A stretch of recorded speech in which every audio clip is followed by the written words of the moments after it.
So hello everyone, welcome to engineers career point platform. So आज का ये जो मेरा वीडियो है ये हरियाणा पब्लिक सर्विस कमीशन में जो टेक्निकल एजुकेशन में लेक्चरर का रिक्रूटमेंट आया था, वैकेंसी आया था, जिसका स्क्रीनिंग टेस्ट अभी 2 नवंबर को हुआ है।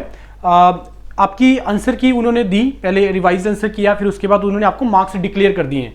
अभी एज सच उन्होंने कोई शॉर्ट लिस्टिंग का लिस्ट नहीं डिक्लेयर किया है for this lecturer post for mechanical, civil, electrical and your computer science branch. तो आज इस वीडियो में मैं कवर करूंगा कि जो आपकी कुछ कॉमन क्वेरीज हैं और मेंस के लिए अब हम किस तरीके से प्रिपरेशन स्टार्ट करने वाले हैं, तो वो सारी चीजें मैं इस वीडियो में आज कवर करूंगा। मैं देखो, अभी जो उन्होंने पीडीएफ रिलीज किया था तो उस पीडीएफ को हमने सॉर्ट किया है एक्सेल में, जिसमें branch wise mechanical, civil, computer science और इलेक्ट्रिकल, और इसमें फिल्टर लगा के आप अपना कैटेगरी को देख सकते हैं कैटेगरी वाइज। जैसे फॉर एग्जांपल अगर हम मैकेनिकल की बात करें तो अगर आप यहाँ पे फिल्टर लगाएंगे, let us suppose only general का, तो अगर आप ओनली जनरल को सिलेक्ट करेंगे तो ओनली जनरल के मार्क्स आ जाएंगे। इस एक्सेल को मैं इंजीनियर्स करियर पॉइंट के टेलीग्राम चैनल पे शेयर कर दूंगा और आपके व्हाट्सएप ग्रुप में भी हम शेयर कर देंगे। अब यहाँ पे आप इसको देख तो लोगे कि आपका कौन से नंबर पे लाई कर रहा है, लेकिन अब यहाँ पे काफी कैंडिडेट्स को ये डाउट है कि सर नंबर ऑफ टाइम्स कितना बुलाएंगे, क्योंकि ये कहीं पे ऐसा मेंशन नहीं है। सी नंबर ऑफ टाइम्स 4 होगा, जो कि इनका नॉर्मल प्रोसेस है, प्रोसीजर है इसका रिक्रूटमेंट का। काफी स्टूडेंट्स को डाउट है कि सर एडीए में इन्होंने बढ़ाया या फार्मेसी में इन्होंने बढ़ाया, वो इसके ऊपर एप्लीकेबल नहीं होगा, क्योंकि एडब्ल्यू के अंदर जो है इन्होंने 4 टाइम्स ही बुलाए हैं। तो जितना नंबर ऑफ वैकेंसीज अपनी कैटेगरी के हिसाब से, यहाँ पे स्टूडेंट्स को ये भी डाउट है कि सर अगर मैं कैटेगरी से बिलोंग करता हूं और अगर मेरे मार्क्स जनरल में लाई कर रहे हैं, जैसे फॉर एग्जांपल अगर हम इस फिल्टर को हटाएंगे तो अगर किसी के ऊपर आ रहे हैं नंबर ओबीसी के या एससी के या एसटी के, कोई भी आ रहे हैं और वो जनरल्स के बीच में कहीं पे आ रहे हैं, और अगर उसने उतने मल्टीपल में बीच में आ रहे हैं, लेट अस 4 टाइम बुलाना है, तो क्या वो उसमें काउंट होगा? जैसे फॉर एग्जांपल ये एससी कैटेगरी है, ये 18th नंबर पे है, तो जनरल में आई थिंक मैकेनिकल की 15 सीट्स थी, तो 15 मल्टीप्लाई बाय 4, तो 60 कैंडिडेट्स को जो है वो एसकेटी के लिए, मेंस के लिए बुलाएंगे। अब जब स्क्रीनिंग होता है तो वहां पे इस कैटेगरी को कंसीडर नहीं किया जाता। स्क्रीनिंग में सिर्फ जनरल को जनरल में कंसीडर किया जाएगा, ओएससी को ओएससी में, ओबीसी को ओबीसी में, तो इस तरीके से होगा। अब आपको करना क्या है, आपको एडवर्टीजमेंट देखनी है। एडवर्टीजमेंट में आपने अपना ब्रांच और उसमें देखना अपनी कैटेगरी के हिसाब से कितना नंबर ऑफ वैकेंसीज है, उस नंबर ऑफ वैकेंसीज को आपको 4 से मल्टीप्लाई करना है। फिर आपने इस एक्सेल के अकॉर्डिंगली आपने अपना कैटेगरी के हिसाब से फिल्टर लगा के आपने चेक कर लेना है कि आपका कहां पे लाई कर रहा है। देखो, ये जो सारा ये एक्सेल बना है, मेरे को लग रहा है ये 99.9% करेक्ट है। थोड़ा सा इसमें एरर हो सकता है क्योंकि ये एआई के थ्रू इसको हमने कन्वर्ट किया है, तो अगर किसी का नाम मिसिंग है, वैसे मैंने इसको क्रॉस चेक किया है तो मेरे को कोई मिला नहीं ऐसा जिसमें क्रॉस चेक, लेकिन अगर कोई हुआ तो वो आप इसमें इंसर्ट करके आप इसको जो है वो चेक कर लीजिएगा। तो ये तो रहा इसका शॉर्टलिस्टिंग के बारे में, तो आप चेक करके जिसका 4 टाइम्स में आ रहा है तो आप अपना प्रिपरेशन जो है वो स्टार्ट कर सकते हैं। अब पॉइंट आता है कि सर अब हमें मेंस के लिए तैयारी कैसे करनी है। देखो, तैयारी कैसे करनी है, और दूसरा आपको डाउट है कि सर अब इसका मेंस का इसका वो डेट क्या हो सकता है।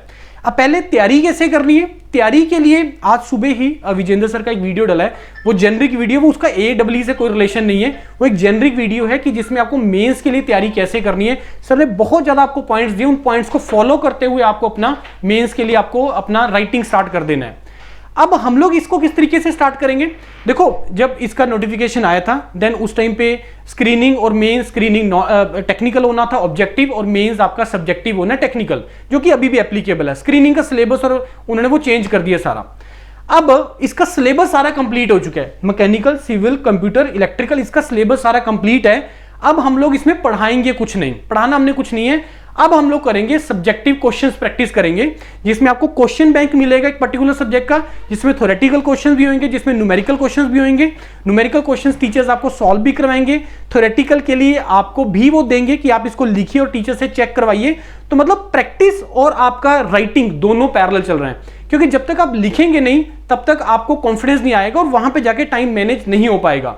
एक काम और भी करिएगा, जो गौरव जिसका रैंक 1 था एडब्ल्यू का, उसका भी अभी हमने उनके साथ इंटरेक्शन करवाया एडब्ल्यू के शॉर्टलिस्टेड कैंडिडेट्स के साथ, तो आप उसको इंटरेक्शन को जरूर सुनो, क्योंकि उसमें बहुत ज्यादा गौरव ने पॉइंट बताए हैं, और उसका क्रक्स भी फिर सर ने वीडियो भी बनाया इंपॉर्टेंट पॉइंट्स को लेके, मेंस को लेके, एसकेटी को लेके, उसको भी आप रेफर करिएगा।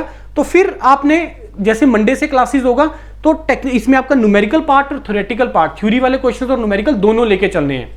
एक चीज मैं यहाँ पे आपको बताना चाहूंगा कि जैसे इस रिक्रूटमेंट का जब नोटिफिकेशन आया था तो उसमें ऑटोमोबाइल और इंस्ट्रूमेंटेशन का भी रिक्रूटमेंट आया था। अब उसका आपका स्क्रीनिंग नहीं हुआ था क्योंकि नंबर ऑफ कैंडिडेट अप्लाई करने वाले कम थे, तो स्क्रीनिंग को स्किप किया गया और डायरेक्टली मेंस लिया। उस पेपर को जरूर रेफर करना। मैकेनिकल के स्टूडेंट्स आप ऑटोमोबाइल के पेपर को जरूर रेफर करना, इलेक्ट्रिकल के स्टूडेंट्स आप इंस्ट्रूमेंटेशन के पेपर को जरूर रेफर करना। मैंने वो टीचर्स को शेयर कर दिया, वो आपको क्लासेस में वो क्वेश्चन भी सॉल्व करवा देंगे जो उनसे उन्होंने वहां पे पूछे थे, वो रेफरेंस के लिए। तो डिफिकल्टी लेवल जो है वो आप वहां से थोड़ा सा आइडेंटिफाई कर पाएंगे। क्वेश्चन आ रहे हैं कि सर न्यूमेरिकल पार्ट कितना पूछेंगे, थ्योरेटिकल पार्ट कितना पूछेंगे। अगर आप मेरे से पूछोगे जो इसका ट्रेंड है इरिगेशन में भी सिविल में पूछा तो 70-30 के आसपास, कि 70% पार्ट आपका जो है वो न्यूमेरिकल के ऊपर बेस्ड रहेगा, 30% जो पार्ट है आपका थ्योरेटिकल के ऊपर रहेगा। और अच्छा, जब आप लिखने लगते हो, जैसे आपको कोई चीज का आंसर आता है तो आप लिखने लगते हो तो आप बहुत ज्यादा टाइम लगा देते हो, उसको बहुत ज्यादा लिखने की कोशिश करते हो। तो 3 घंटे में आपको 15 क्वेश्चन को कैसे टाइम मैनेज करना है ये बहुत इंपॉर्टेंट है, ये लिख के ही आएगा। इसके हम आपको फुल मॉक पेपर भी प्रोवाइड करेंगे, 5 हम पेपर प्रोवाइड करेंगे जिसमें एग्जाम पैटर्न के हिसाब से। अच्छा, एक डाउट यहां पे और भी है कि सर 18 क्वेश्चन आएंगे या 15 क्वेश्चन आएंगे? फ्रेंड 15 क्वेश्चन आएंगे।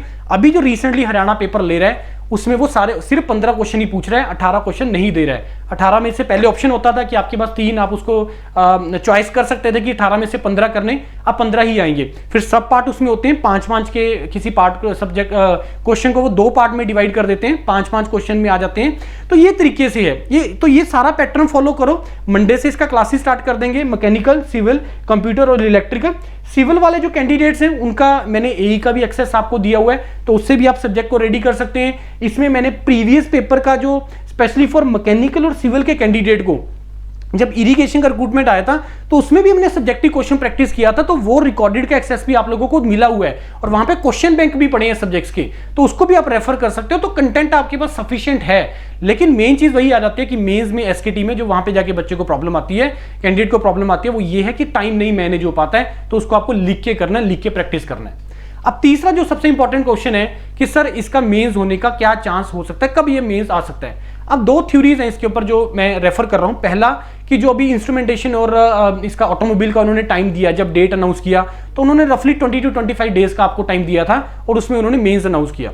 तो पहला मेरे को ये लग रहा है कि जिस दिन, एक थ्योरी ये है कि पहला कि जिस दिन ये अनाउंस करेंगे, आप लोगों को डेट अनाउंस करेंगे, मेरे को लगता है मिनिमम 20 से 25 दिन का आपको टाइम जरूर देंगे। अब ये रिजल्ट कब आएगा, वो चाहे कल आ जाए, चाहे वो 1 हफ्ते के बाद आए, चाहे वो 15 दिन के बाद आए, तो वो अभी मैं ट्राई कर रहा हूं थोड़ा पता करने का कि इसका कब आने के चांसेस हैं, तो उसके अकॉर्डिंगली मैं आपको बता दूंगा कि कब इसके चांसेस है। तो एक तो थ्योरी ये है। दूसरा थ्योरी ये है कि आप इसका वो देखिए, अपना जो टाइम टेबल होता है, जो इसका कैलेंडर होता है, कैलेंडर में जब पीछे से कैलेंडर रिलीज किया था उन्होंने, तो उसमें आई थिंक जनवरी या फरवरी के आसपास इन्होंने एग्जाम्स मेंशन कर दिए थे कि इस जनवरी एंड तक हम कौन कौन से एग्जाम लेने वाले हैं। नो डाउट कि AEE का जो मेंस वाला जो पार्ट था वो उसमें मेंशन नहीं था जब उन्होंने पूरा कंप्लीट दिया था, तो बीच में उन्होंने एंटर करवा दिया कि 25 तारीख को आपका मेंस हो रहा है, और या फोरमैन का भी मेंस हो रहा है। अच्छा, फोरमैन का भी इसमें मेंशन है, फोरमैन भी आप इंस्ट्रक्टर का भी इसमें है, और फोरमैन और लेक्चरर इन मैकेनिकल जिसने कॉमन भरा है, मेरे को लगता है कि वो पेपर इसका कॉमन लेंगे, क्योंकि दोनों का सिलेबस सेम है, पैटर्न सेम होने वाला है, तो मेरे को लगता है दोनों पेपर जो है वो कॉमन होगा। तो जो फोरमैन के लिए भी जो जिसका शॉर्टलिस्टिंग हुआ है, अगर वो तैयारी करना चाहता है तो ओनली मेंस का मॉड्यूल रेडी है। सब्जेक्ट पढ़ो, करेंगे कैसे, सब्जेक्ट आपने रिवाइज करना है, पूरा रिकॉर्डिंग वहां पे पढ़ा है, और मंडे से फिर उसका क्वेश्चन प्रैक्टिस स्टार्ट कर देंगे। अब दूसरा थ्योरी जो मैं आपको बता रहा था कि जो as per the calendar their, exam calendar के अकॉर्डिंगली जनवरी एंड तक अगर इन्होंने एग्जाम्स की डेट्स दे दी हैं, तो दूसरा ये भी थ्योरी हो सकता है कि मे बी आपका इसके जो मेंस हैं वो उसके बाद कंडक्ट हो। तो ये 2 हैं। बाकी अगर दोनों में से देखा जाए तो नियरेस्ट कौन सा पड़ता है, वो ये पड़ता है कि जिस दिन ये अनाउंस करेंगे रिजल्ट, मे बी अगर उस टाइम पे अगर ये अनाउंस डेट्स दे देते हैं तो मिनिमम 20 से 25 दिन का टाइम आपको देके चलेंगे। वो 1 महीना भी हो सकता है, ज्यादा से ज्यादा 2 महीने भी हो सकते हैं, वो डिपेंड करता है उनके क्या आगे शेड्यूल्स हैं, एग्जाम किस तरीके से उन्होंने प्लान किए हुए हैं, राइट। तो मंडे से इसका क्लासेस स्टार्ट कर देंगे सब्जेक्टिव, और आप लोग इसको एक्सेल को डाउनलोड करके आप देख लीजिएगा कि आप 4 टाइम्स में आ रहे हैं कि नहीं आ रहे। अगर आ रहे हो तो क्लासेस अपना प्रिपरेशन स्टार्ट कर दीजिए, वेट मत करिए, लेट मत करिए।